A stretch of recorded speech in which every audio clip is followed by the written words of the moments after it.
اعوذ باللہ من الشیطان اللعین الرجیم بسم اللہ الرحمن الرحیم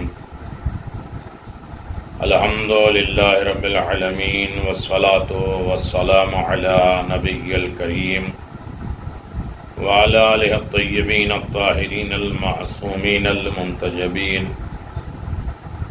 ولعنۃ اللہ علی اعدائہم من الآن الی قیام یوم الدین آمین یا رب العالمین.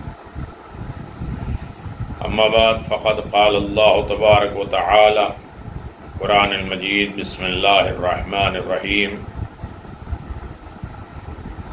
یا ایہا الذین آمنوا استعینوا بالصبر والصلاة فإن اللہ مع الصابرین. صدق اللہ العلی العظیم وصدق رسولہ النبی الکریم. حاضرین محترم، السلام علیکم ورحمۃ اللہ وبرکاتہ. سامعین کرام، ہماری خطائیں اور اس کی اصلاح کے موضوع پر ماہ رمضان میں جو ممکن ہو سکتا ہے کہ ہم اپنی خطاؤں کو اپنے سامنے رکھیں اور اس کی اصلاح کی فکر میں لگ جائیں. باقی اور مہینے ہوتے ہیں تو نہ ہم اتنا توجہ دے پاتے اپنے اوپر، نہ ہمیں غلطیوں کا احساس ہوتا، نہ ہم اس کی اصلاح کے لیے آمادہ ہوتے. ہر چیز میں غلطیاں ہوتی ہیں، سوتے جاگتے، اٹھتے بیٹھتے، کھاتے پیتے بولتے. ٹوائلٹ باتھ روم ہمارا مذہبی وہ ہے کہ جس میں اللہ نے کوئی چیز چھوڑی ہی نہیں، ترک ہی نہیں کیا ہے. جو آداب خلا تک کے احکام بتاتے ہیں کہ ٹوائلٹ باتھ روم میں جاؤ تو کیسے جاؤ، بیٹھو تو کیسے بیٹھو، نکلو تو کیسے نکلو، کون سی دعا ہے جو پڑھ کر جاؤ، کھاؤ تو کیسے، اسے نہیں کہ جانوروں کی طرح کھائے. 12 آداب بتائیں اس کی اصلاح کرنا. کھانا کھانے کے بھی آداب ہیں، اس کی اصلاح ہو.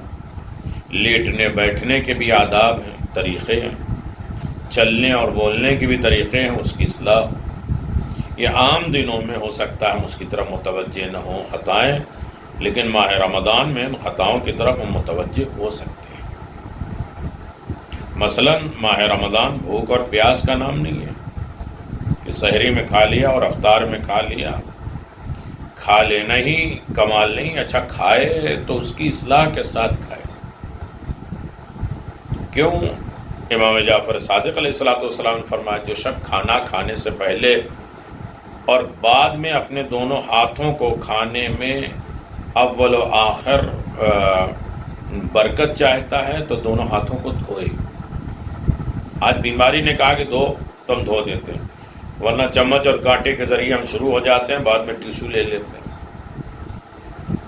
اگر انسان اپنے چاہتا ہے کہ اول و آخر میں برکت ہی برکت ہو زندگی کے ہر موڑ پر، بچپنے میں، ضعیفی میں، تو اسے کھانے سے پہلے بھی اور کھانے کے بعد بھی ہاتھ دھلنا چاہیے. شریعت نے یہاں تک بتایا باوضو ہو کے کھاؤ. یہ ہماری اصلاح ہے. یقیناً ہم جو کھاتے ہیں، وہ جو خون گوشت بنتا ہے، اس کی بھی اصلاح ہونا چاہیے. کہ ہاتھ دھلنے سے جب شروع کرایا جاتا ہے تو یعنی اس کا مطلب نجس نہیں کھانا ہے، حرام نہیں کھانا ہے، ورنہ یہ ہماری خطا ہے. ہاتھ نہیں دھلا کس کی خطا ہے؟ یہ ہماری خطا ہے. اس سے جراثیم چلے گئے، کس کی خطا ہے؟ ہماری خطا ہے. اس کی اصلاح کیا ہے؟ اس کے دھل دیا جاؤ. عالمین دن منایا جاتا، ورلڈ میں ایک دن منایا جاتا جو ہاتھ دھلنے کا ہو. اور آج بیماری نے تو سب کو ہاتھ دھلا دیا، ورنہ ہمارا اسلام تو وضو کے سلسلے میں ہاتھ دھلاتے ہی تھا. جتنی دیر وہ زندہ رہے گا ہاتھ دھلنے والا، کھانے سے پہلے کھانے کے بعد، تو اس کی روزی وسیع ہوتی جائے گی، جسمانی بلاؤں سے وہ محفوظ رہے گا. یہ ہم اور آپ نہیں، امام جعفر صادق علیہ السلام فرماتے ہیں. کھانے میں ہماری اصلاح ہونا چاہیے، چونکہ کھانے ہمارا موضوع نہیں ہے، لیکن ہماری خطائیں کھانوں میں بھی ہوتی ہیں. کھانے میں گفتگو، بات چیت، یہ کھانے کے آداب و احترامات کے خلاف ہے. کھانے میں کھڑے ہو جانا بغیر ماں باپ کے یا امام کے، کسی کے لیے کھانے میں کھڑے ہو جانا، یہ خطائیں اور غلطیاں ہیں. اس کی اصلاح ہونا چاہیے تاکہ جو ہمارے اندر جا رہا ہے وہ خون گوشت اطاعت کا ہو، حکم حکم الہی کا ہو، اصلاح پسند مزاج ہو. جو شخص یہ چاہتا ہے کہ کھانا اسے ضرر نہ پہنچائے، نقصان نہیں پہنچائے، تو اسے چاہیے کہ وہ اس وقت تک نہ کھائے جب تک بھوک نہ ہو. ہماری خطا کیا ہے؟ کسی نے آفر کیا، پیٹ بھرا ہے، آپ کہہ رہے ہیں، اتنا زور دے رہے ہیں، تو لاؤ کھائی لیں. دل تو نہیں چاہ رہا لیکن یہ پسندیدہ چیز ہے، لہذا تھوڑی سی کھائی لیں. حاجت تو نہیں ہے لیکن بس چلو بیٹھ جاتے ہیں تمہارے ساتھ. یعنی یہ کیا ہے؟ یہ انسان اپنے کو ضرر اور نقصان پہنچا رہا ہے. جب تک بھوک نہ ہو اور ہم اس طرح سے بھوک کے اعتبار سے اگر آمادہ نہیں ہیں، تو یقیناً ہم دعا کرتے ہیں کہ میرے کریم پروردگار، میرے رحیم کریم پروردگار، یقیناً کھانا ہمارے لیے نقصان دہ نہ ہو، ہمارے لیے ضرر کا ذریعہ نہ ہو. تو کب؟ جب تک بھوک نہ لگے نہ کھاؤ. معدہ خالی نہ ہو چکا ہو تو نہ کھاؤ. کھانا خوب چبا چبا کے کھاؤ. ابھی طلب باقی ہے، تھوڑی بھوک باقی ہے تو چھوڑ دو. نہیں ایک لقمہ کھلا الٹی ہوگی، یعنی اتنا پہلے ہی چھوڑ دیتے کہ ایک لقمے کی گنجائش نہیں ہوتی. ضروری نہیں کہ ایک لقمہ ہی انسان کو وامٹ کرا دے. 2 لقمہ پہلے چھوڑ دیتے تو کبھی کسی کے پریشر میں، کسی کے تکلف میں اگر ایک لقمہ کھانا ہو تو وہ ہماری اذیت کا ذریعہ نہ بن سکے. یہ امام محمد باقر علیہ السلام.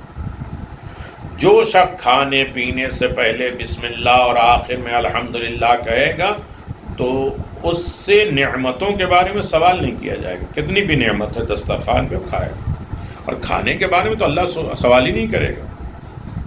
یہ غلط سوچ ہے. اسی کھانے کے ذریعے ہم اپنی سوچ بدلیں، اصلاح کریں. یہ کھانا ظاہری نعمت ہے تو حقیقی نعمت کیا ہو؟ ثم لتسألن یومئذ عن النعیم. پھر ان سے جو ہے اس نعمتوں کے بارے میں سوال کیا جائے گا. امام جعفر صادق علیہ السلام کا دسترخوان لگا ہے، بہترین کھانے لگ رہے ہیں. ابو حنیفہ نے پوچھا کہ اتنی نعمتیں ہیں، اس کا حساب و کتاب کیا ہوگا؟ فرمایا ثم لتسألن عن النعیم. جو تم پڑھتے ہو قرآن مجید میں، جو ہمیں دلیل بیان کر رہے ہو، یہ وہ نعمت نہیں ہے. یہ تو دنیا میں ایک انسان میزبان مہمان کو کھلانے کے بعد حساب نہیں کرتا، چاول اتنے کا تھا، گوشت اتنے کا تھا، اور یہ تم نے اتنا لقمہ کھایا اور اتنا. تو وہ میزبان حقیقی ہے. وہ کھانے کے بعد ہاں کھانے میں حلال و حرام پوچھا جائے گا، نجس پاک پوچھا جائے گا. غصبی تو نہیں ہے، اپنا ہے پرایا ہے، یہ پوچھا جائے گا. لیکن جس نعمت کے بارے میں حساب و کتاب ہو جائے گا، رکھا جائے گا، وہ نعمت ولایت ہے، نعمت محبت ہے.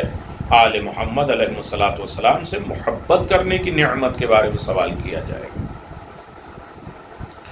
تو یہ روزہ ہمیں کھانے پینے کی طرف جو ہم تلقین کر رہا ہے، بلاتا ہے. اگر ہم صرف جو ہے وہ بھوک اور پیاس کا نام بھی روزہ سکتے ہیں تو اس سے بھی ہماری اصلاح ہو سکتی ہے.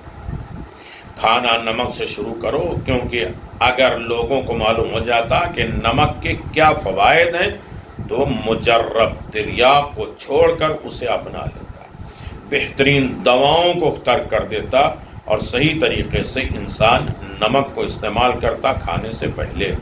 نمک صرف چکھ لینا کافی نہیں ہے. نمک انسان کو احساس دلاتا ہے حلال و حرام کا.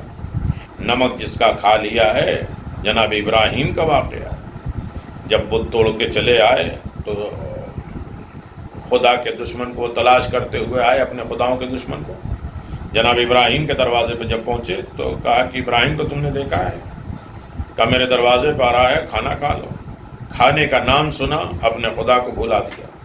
تو یہ کفار و مشرکین کا طریقہ ہے کہ کھانے کے آگے اپنا خدا بھول جائے. کھانا کھا لیا، آپ بتاؤ؟ کہا میں ہوں ابراہیم. کہا ابراہیم بڑی مشکل میں ڈال دیا، اب ہم نے تمہارا نمک کھا لیا، ہم تمہیں قتل کیسے کریں؟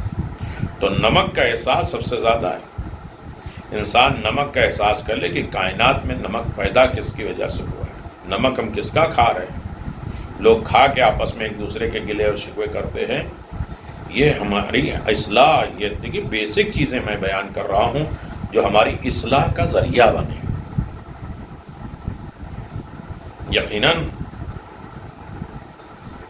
مولا علی فرماتے ہیں کھانے کے وقت خدا کو زیادہ یاد کرو۔ ہم اپنی باتوں میں لگے رہتے ہیں، خدا لقمہ اٹھا تو اس کی معرفت دیکھو، اس کو سوچو کہ کس نے پیدا کیا ہے، کتنی مخلوق اس میں شامل ہوئی ہے، خالق کی کیا اس میں عطا اور مہربانی ہے۔ یہ لقمہ اٹھ کے ہمارے پاس کیسے آیا؟ صرف لقمہ ہی نہیں ہے، ایک زمین کو جوتا گیا، زمین کو ہل چلایا گیا، بیج ڈالا گیا، بیج ڈالنے کے بعد نکل نہیں گیا، اس میں سورج کی گرمیاں شامل ہیں، ہل چلایا گیا تو اس میں لوہا شامل ہے، لوہا پہاڑ سے نکلا ہے، اس میں ہوا شامل ہے، تو اللہ نے اس ہوا کو بنایا، نہ ٹھنڈی بنایا نہ گرم بنایا، جس وقت جو متعادل ہے۔ اللہ نے بارش برسائے تو اس کے لیے آسمان اور بادل بنائے، زمین بنائے، کتنی چیزیں صرف ایک لقمے کی وجہ سے بنی۔ تو جب کھانا کھانے ہیں تو اس کی معرفت ہمیں ہونا چاہیے کہ ایک لقمے کی وجہ سے کل کائنات خلق ہوئی ہے، مخلوق اور خالق دونوں کی محنت ہے جو ایک لقمہ ہمارے منہ تک آ رہا ہے۔ کھانے کے وقت خدا کو زیادہ سے زیادہ یاد کرو، اس میں بخل سے کام نہ لو کہ ہم نے اپنی باتیں شروع ہے، ہم نے بنایا، ہم نے کھلایا اور ایسا ہے اور وہاں ایسا کھاتے تھے اور پہلے وہ ہوتا تھا اور یہ ایسی چیز بنتی ہے اور وہ یاد آتے ہیں، خدا کیوں نہیں یاد آتا؟ اگر انسان کھانا کھا رہا ہے تو خدا کیوں نہیں یاد آ رہا ہے؟ دنیا بھر کی ساری باتیں ہم جو ہے دسترخوان پہ کرتے ہیں لیکن خدا کو یاد نہیں کرتے، نہ اس کی نعمتوں کا احساس ہوتا ہے، معرفت ہوتی ہے، قدر ہوتی ہے، نہ اس کا شکرانہ ہوتا ہے۔ اللہ اکبر۔ کیونکہ امیر المومنین فرماتے ہیں کہ بالکل کنجوسی نہیں کرو خدا کو یاد کرنے میں، کھانا کھانے میں، کیونکہ یہ خدا کی نعمتوں میں سے ایک بہت بڑی نعمت ہے۔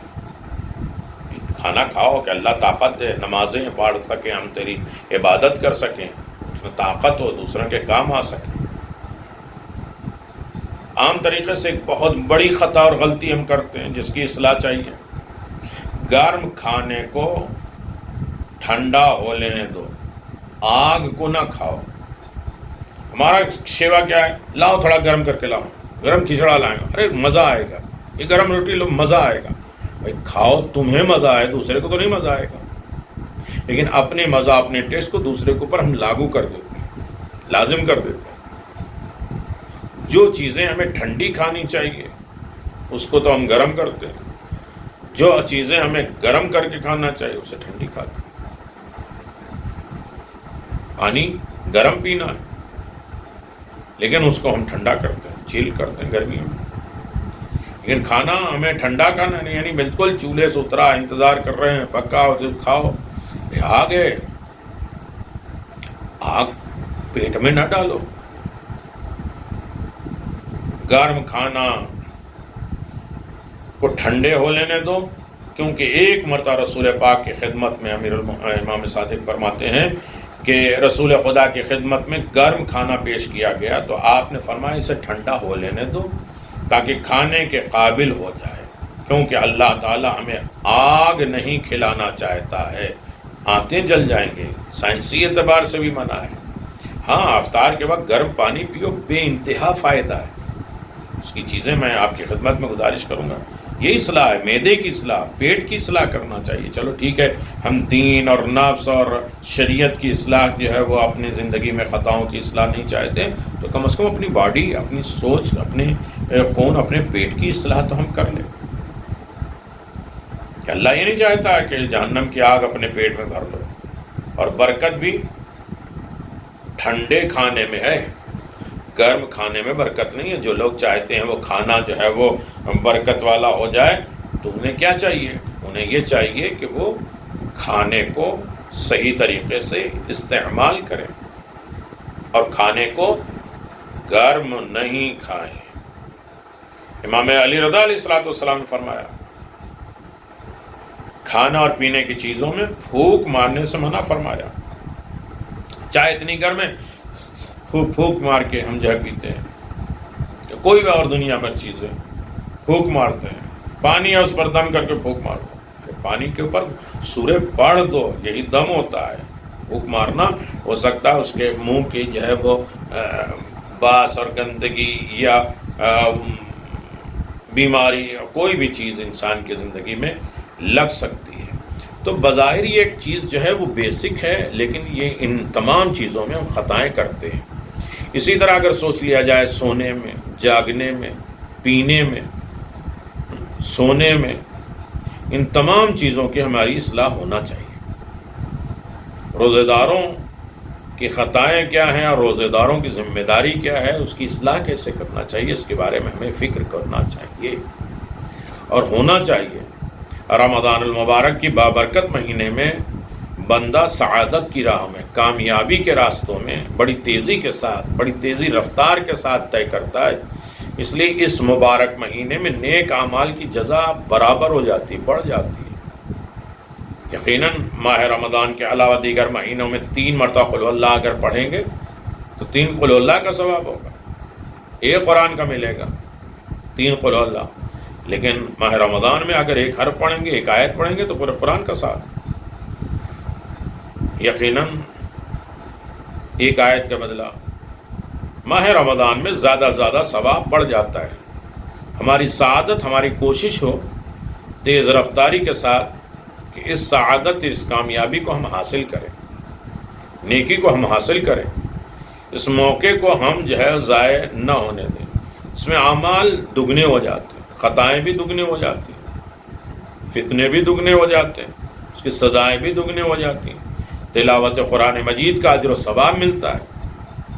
ماہ رمضان قرآن مجید کی تلاوت کا ثواب اللہ تبارک و تعالیٰ بہت زیادہ دیتا ہے۔ اس سے ایک موضوع چل رہا ہے درس قرآن، اس میں آپ سماعت فرما رہے ہیں، دیکھ رہے ہیں کہ قرآن مجید کی تلاوت کس طریقے سے، تلاوت کب فائدہ دے گا، تلاوت کے ارکان کیا ہیں، تلاوت کے طریقے کیا ہیں، آداب کیا ہیں، ان میں خطائیں کیا ہیں اور اس کی اصلاح کیا ہے۔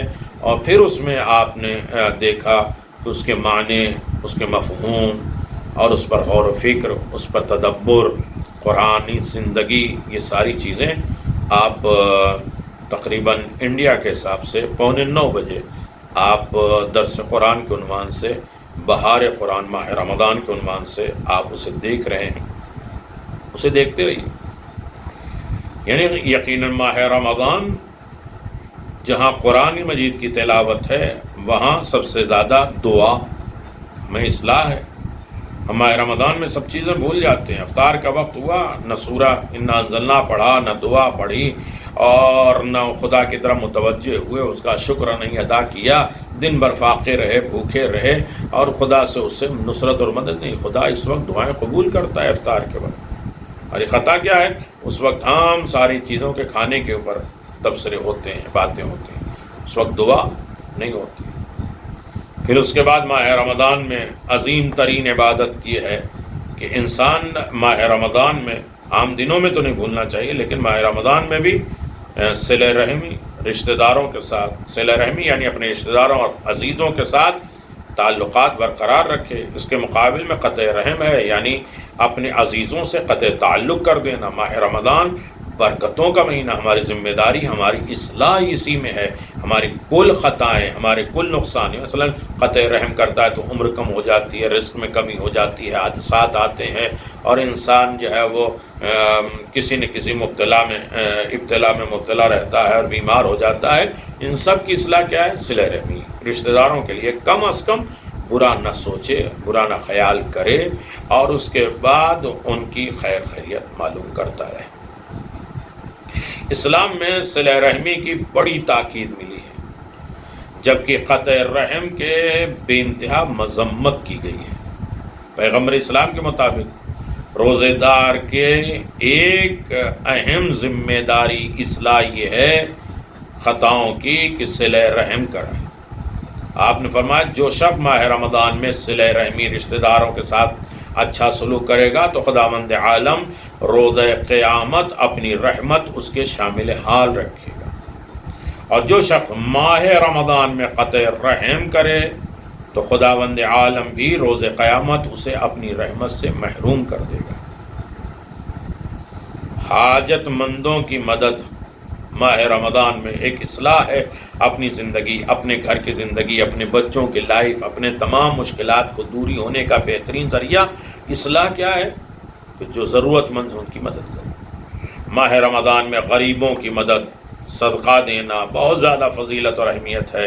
امام علی رضا علیہ الصلوۃ والسلام فرماتے ہیں جو شخص اپنے افطار کے وقت کسی فقیر مسکین کو ایک روٹی بھی دے گا تو خدا اس کے گناہ معاف کر دے گا اور اس کے لیے ایک شخص کو آتش جہنم سے آزاد کرنے کا ثواب دے گا۔ یہ ہے اصلاح، ہماری اصلاح ہو جائے گی، جہنم سے ہم آزاد ہو جائیں گے، ضرورت مندوں کی طرف ہم متوجہ ہو جائیں گے تو ہماری خطائیں معاف ہوں گی۔ یتیموں پر رحم، یتیموں اور بے سر و سامان جن کا کوئی سرپرست نہ ہو ان کے اوپر رحم کرے، ان کا خیال رکھنا ہر مسلمان کا دینی اور اخلاقی فریضہ ہے۔ کمزوروں کا خیال رکھنا، یتیموں کا خیال رکھنا۔ ماہ رمضان میں دیگر اعمال کی طرح یتیم نوازی بھی بڑی اہمیت رکھتی ہے۔ پیغمبر اسلام صلی اللہ علیہ وسلم فرماتے ہیں جو شخص ماہ رمضان المبارک میں کسی یتیم پر مہربانی کرے گا تو خدا قیامت کے دن اس پر کرم کرے گا۔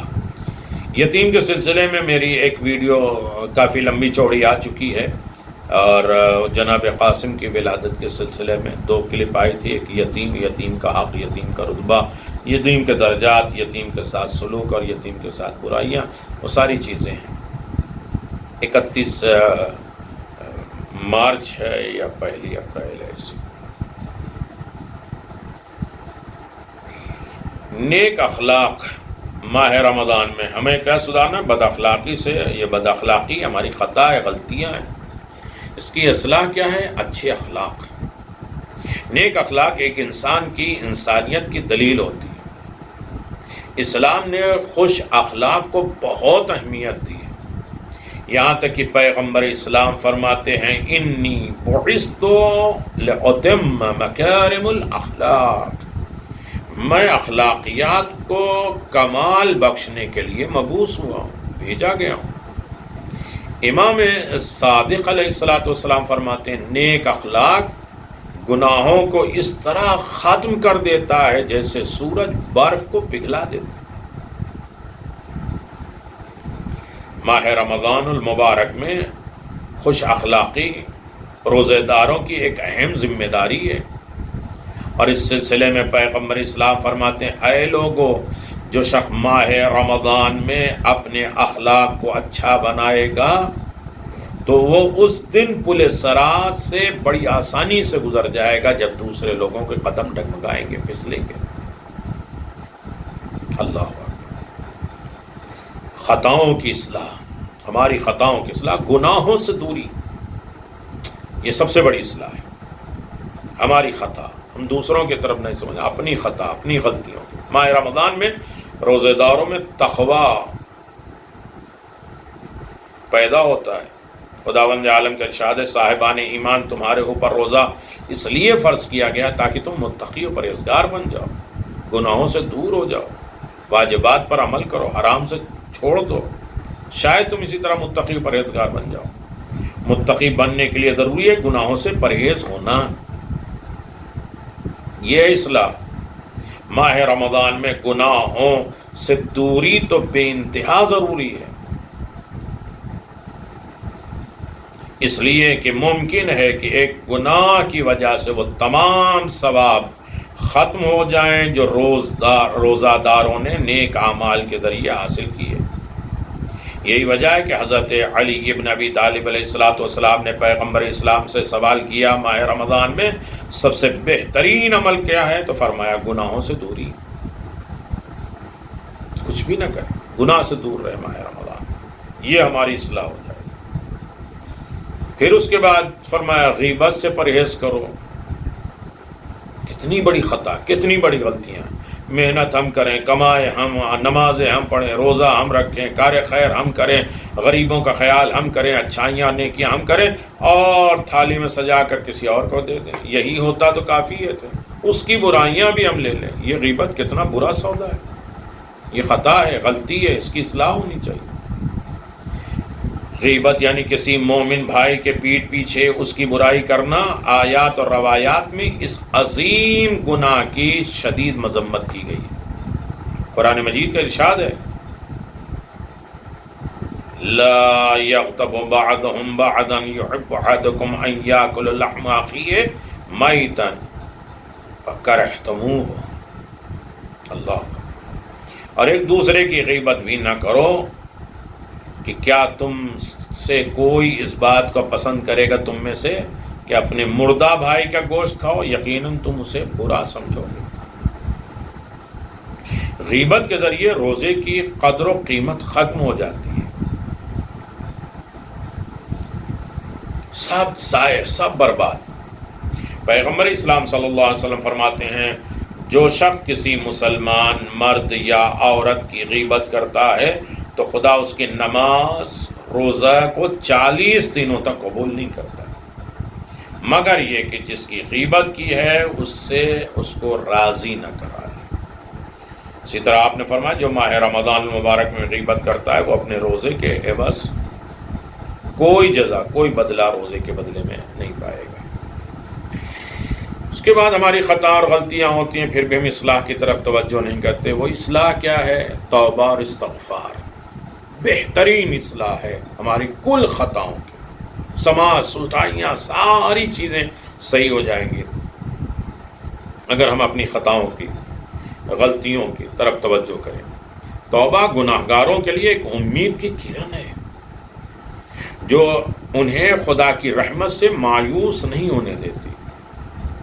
جو شخص گناہ کے ذریعے خدا کی رحمت سے دور ہو جاتا ہے، خطا کر لیتا ہے، غلطی کر لیتا ہے، اور پھر توبہ کر کے پلٹ کے آتا ہے، میرے اللہ میری غلطی ہے کہ میں تیرے علاوہ کہیں اور چلا گیا تھا، خواہشات کی پیروی کر لیا تھا، ضرورتوں کے تحت میں آ گیا تھا، پھر توبہ کر کے اپنی اصلاح کرے اور پھر اللہ کی رحمت سے فیضیاب ہو جاتا ہے۔ ماہ رمضان میں توبہ اور استغفار کے لیے بہترین موقع جسے غنیمت شمار ہوتے ہوئے بندے اس مہینے میں استغفار کرتے ہیں۔ پیغمبر اسلام فرماتے ہیں اے لوگو، ماہ رمضان میں خداوند عالم کی بارگاہ میں اپنے گناہوں کی خاطر توبہ کرو، استغفار کرو، اس لیے کہ استغفار ایک اصلاح ہے، خطا درگزر کر دینے کا نام ہے۔ ماہ رمضان کے اور تمام چیزوں کی طرف ہم آپ کو متوجہ کرتے رہیں گے اور آپ انشاءاللہ اس کی طرف آمادہ بھی ہیں۔ بس آپ حضرات کی خدمت میں ایک بات اور بھی ہے، باقی کچھ باتیں انشاءاللہ چھوڑتے جا رہے ہیں جو آپ کی خدمت میں بیان کریں گے۔ اور اس ضمن میں اگر ہم نے غور کیا ہے تو ماہ رمضان میں اصلاح امت کے لیے اصلاح، امام حسین ایک سفر کے لیے نکلے تھے، امر بالمعروف نہی عن المنکر اصلاح امت ہے، افطاری دینا، بھوکے کو کھانا کھلانا، یہ اصلاح امت ہے۔ ان تمام چیزوں کو چھوڑ کر وہ موضوع انشاءاللہ آئیں گے، اس میں ایک چیز بیان کیا جائے کہ ہماری خطا اور غلطی اور اس کی اصلاح کے لیے ظہور امام زمان کا انتظار ہے، انتظار ضروری ہے۔ امام زمان کے ظہور کا انتظار کرنا اس لیے کہ ماہ رمضان سے وابستہ ہے۔ اللہم ادخل علی القبور السرور ویڈیو میں آ چکا ہے، ایک پورے ریکارڈنگ اس دعا کے ذمہ میں ہے کہ زندوں کی خوشی کے ذریعہ صرف امام کے ظہور نہیں ہوگا، مردوں کے لیے بھی، قبر میں رہنے والوں کے لیے بھی۔ ضمن میں ہے کہ ماہ رمضان ماہ عبادت یاد امام زمان، اس عنوان سے ہے، آئی ہے آپ کی خدمت میں کلپ، لہذا اسے سماعت فرمائیں۔ رمضان کا مہینہ بھی ہو سکتا ہے امام کے ظہور کے، کچھ علامتیں ماہ رمضان میں ظاہر ہوں گی۔ ظہور امام زمان کا انتظار کرنا، امام زمان کے ظہور کا انتظار، اس کے لیے اپنے آپ کو پورے معاشرے کو تیار کرنا ہے، صرف اپنے آپ کو نہیں، پورا وہ علاقہ تیار کرنا ہے، پورا ہم نشینی کو تیار کرنا ہے۔ ہر ایک مسلمان بالخصوص شیعان حیدر کرار کا فریضہ ہے کہ اس انتظار کی بہت فضیلت ہے۔ پیغمبر اسلام فرماتے میری امت کا سب سے بہترین عمل انتظار الفرج ہے، ظہور امام زمان کا انتظار ہے، فرج انہی کے ہاتھ میں ہے، کشائش انہی کے ہاتھ میں ہے، مشکلات سے نجات انہی کے ہاتھ میں ہے۔ لہذا ضروری ہے کہ ہم ہر لمحہ خصوصاً ماہ رمضان میں افطار کے وقت، سحر کے وقت اپنے امام کی طرف متوجہ ہوں، اس کے انتظام اس طریقے سے کریں کہ انتظار میں گھڑیاں گزاریں اور ان کے ظہور کے ہر ممکن طریقے سے کوشش کریں، چونکہ شب قدر قریب ہے۔ آسمان و زمین کا رابطہ ہم سوچتے ختم ہو گیا، وحی کا سلسلہ ختم ہو جاتا اگر سورہ انا انزلناہ نہ ہوتی اور شب قدر نہ ہوتا۔ یعنی آج بھی امر نازل ہوتے ہیں اولی الامر کے پاس۔ سورہ انا انزلناہ ہے ہی اسی بات کی طرف ہے کہ اب بھی وحی آتی ہے، یہ بھی نزول الہی ہے۔ کوئی ہے اولی الامر جس کے پاس ہمارے امر پیش کیے جاتے ہیں۔ شب قدر میں پورے سال کی تقدیر لکھی جاتی ہے، لہذا ہم اس مبارک رات میں اپنی دعاؤں اور نیک اعمال کے ذریعے ظہور امام زمان کی تعجیل کا سبب بنے۔ بار الہ ہمارے امام زمان کے ظہور میں تعجیل فرما، زمین عدل و انصاف سے اس طرح بھر دے جس طرح ظلم و ستم سے بھری ہوگی۔ یقیناً ظہور سے پہلے لوگوں کی خصوصیات کیا ہوگی؟ پیغمبر اسلام صلی اللہ علیہ وسلم نے فرمایا ظہور سے پہلے عام لوگوں کی کیا خصوصیت ہوگی؟ تو پیغمبر اسلام نے فرمایا، امیر المومنین علی ابن ابی طالب اور امام جعفر صادق علیہ الصلوۃ والسلام سے یہ روایتیں موجود ہیں کہ صاحب رائے لوگ، پڑھے لکھے لوگ فاسق ہو جائیں گے، یہ بھی امام زمان کے ظہور سے پہلے ہوگا۔ اچھے خاصے مومن لوگ فاسق ہو جائیں گے، اور فاسق کے ڈیفینیشن میں نے کل کی خدمت میں رمضان کے روزے کے دعا کے سلسلے میں بیان کیا تھا۔ فسق کیا ہے، فجور کیا ہے، اور علی بن ابی طالب نے اپنے سامنے آنے والے کو کہا تھا کہ تو فاسق ہو گیا ہے۔ دعائے کمیل میں پڑھتے ہیں افمن کان مؤمنا کمن کان فاسقا لا یستعون۔ تو ظہور سے پہلے انسان، پڑھا لکھا انسان بھی فاسق ہو جائے گا۔ تمہیں سوائے بخیل اور سرمایہ دار کے، دنیا پرست علماء کے فاسق اور فاجر، بوڑھوں کے بے حیائی، لڑکیوں اور احمق عورتوں کے لیے کوئی نظر نہیں آئے گا۔ بیکار زمانہ ہو جائے گا، فضول دین زبانوں کی حد تک رہ جائے گا، نمازوں میں تاخیر کی جائے گی، مرد اپنی بیویوں کی اطاعت کریں گے۔ سب سے بڑی مشکلات دنیا میں یہ ہو گئی ہے کہ اس بات پہ جھگڑا ہوتا ہے کہ میری بات تو مانی نہیں جا رہی، میری بات تو سنی نہیں ہو رہی ہے۔ آخری دور کی علامت ہو جائے گی کہ مرد حضرات اپنی بیویوں کی اطاعت کریں گے، کہیں گے ارے کیا کریں، زمانہ خراب نہ ہے اور گھر میں لڑائی جھگڑا کیوں ہو، ٹھیک ہے جو بولتے ہیں بول لینا، یہ اپنی منوانا نہیں، اپنی نہ کہنا، اپنی اطاعت نہ کرا دینا۔ یہ امام کے ظہور کا زمانہ بڑا خطرناک ہے، جہاں مرد اپنی بیویوں کی اطاعت کرے گا۔ اگر مرد کچھ کام کر لیں تو عورتیں اس میں نقص نکالتے ہیں، یہ کام اس طرح ہوا جیسے میں چاہتی تھی، میں نے سوچا تھا یہ کام اس طرح ہوتا تو دیکھو کتنا اچھا ہوتا، یہ ہوا، تم نے ایسا کیا تو یہ ہو گیا، تم نے وہ کیا تو وہ ہو گیا۔ آخر انسان عاجز ہو کے کہتا ہے ٹھیک ہے بھائی تم ہی اپنی مرضی سے کرو، نقص اور عیب نکال۔ اپنی رائے کو سب سے زیادہ اہمیت دیں، اپنی سوچ، اپنی خواہشات کو سب سے زیادہ اہم دیں، یہ آخری دور کی علامتوں میں سے ماہ رمضان میں اس کی اصلاح ہونا چاہیے، صرف ایک گھر سے نہیں، ہر گھروں سے۔ عورتیں بے حیا ہو جائیں گی اور تکبر دلوں کے اندر داخل ہو جائے گا، کچھ اپنے آپ کو سمجھنے لگے، اپنا اسٹیٹس، اپنا مقام، اپنا رتبہ، اپنا درجہ کے بارے میں انسان کو سوچنے لگے۔ عورتیں بے لباس، عورتیں لباس پہنے ہوئے ہوں گی، گویا ایسی ہوں گی کہ جو لباس نہیں ہے بدن میں۔ عورتیں قبلہ بن چکی ہوں گی، ہر آدمی اسی کی طرف متوجہ، وہ بولیں سب جو ہے چپ چاپ رہیں، خاموش رہیں،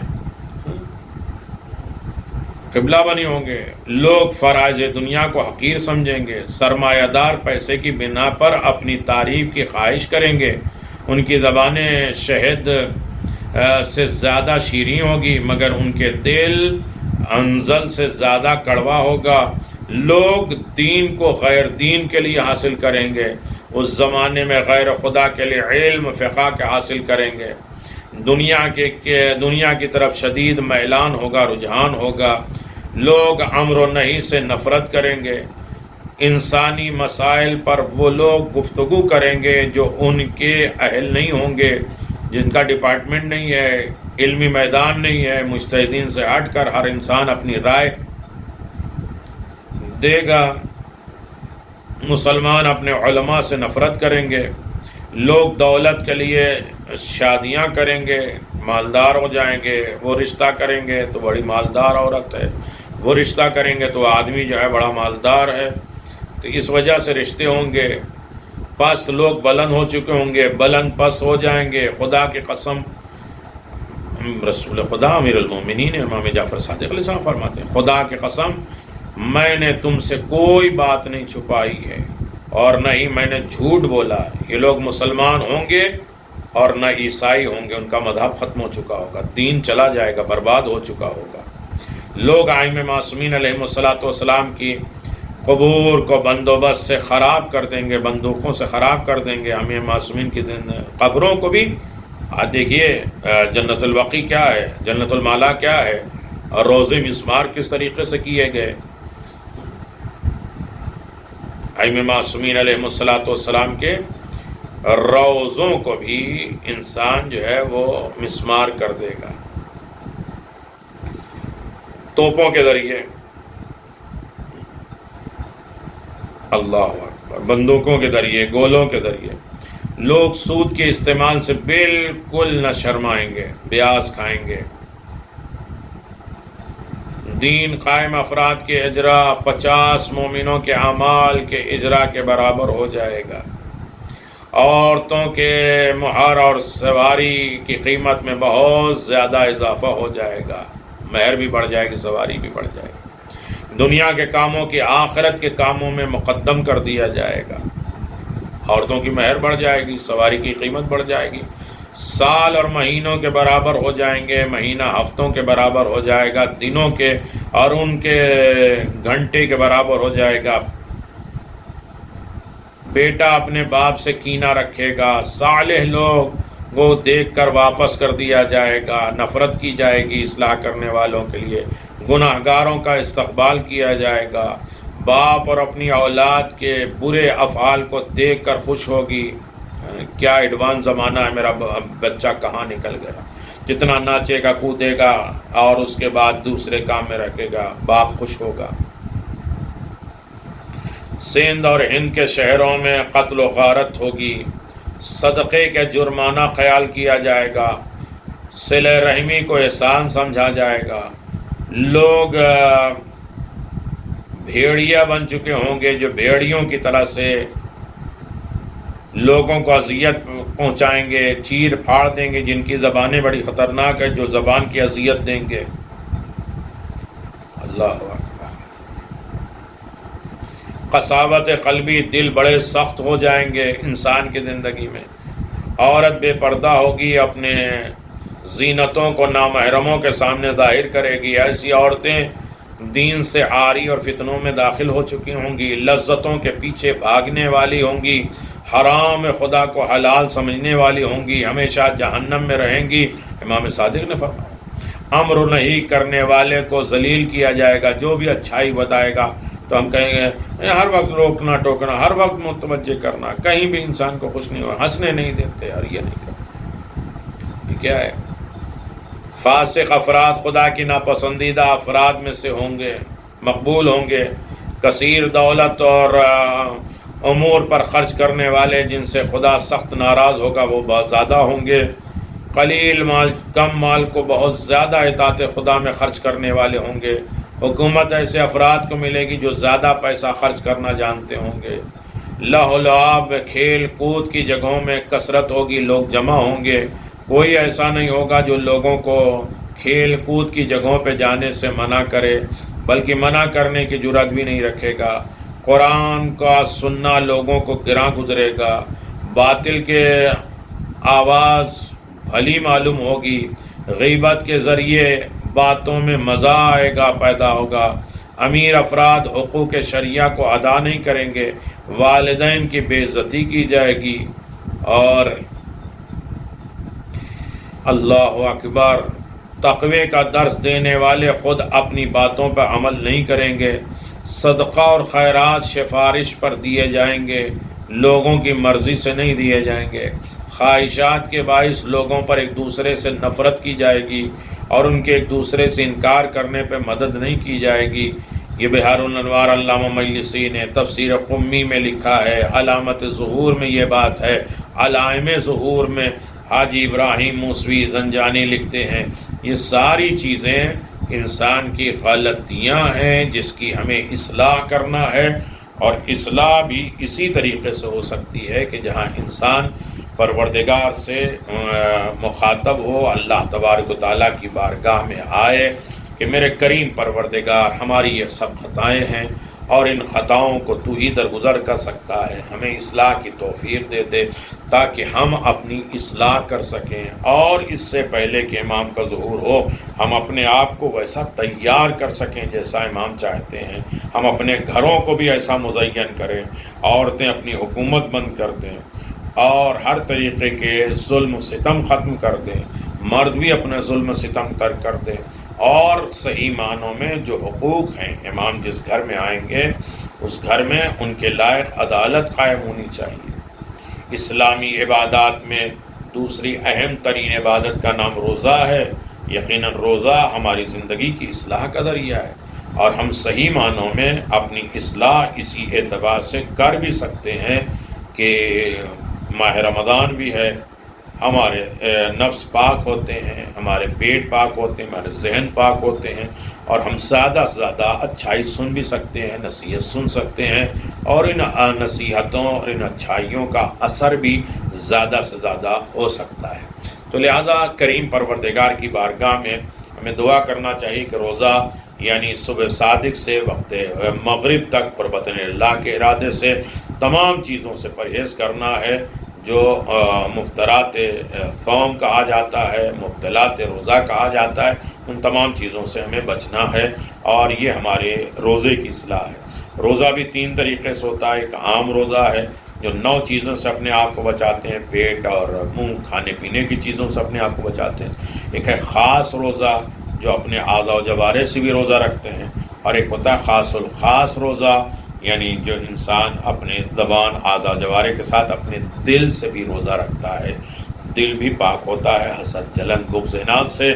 یقیناً قدرتیں لے کر رکھتے ہیں، وہ کدورت لے کے بیٹھنا، بغض، اناد لے کر بیٹھنا، اور یہ انسان احساس کرے کہ معاف کر دے لیکن بھولے نہیں، تو یہ بھی ایک طریقے کی نفرت ہے، بغض ہے اور کدورت ہے۔ ان تمام چیزوں کی اصلاح ہو جائے اور ہمیں سچا متقی پرہیزگار بننے کی توفیق عنایت فرما۔ وآخر دعوانا ان الحمد للہ رب العالمین، وصلی اللہ علی محمد وآل محمد وعجل فرج آل محمد۔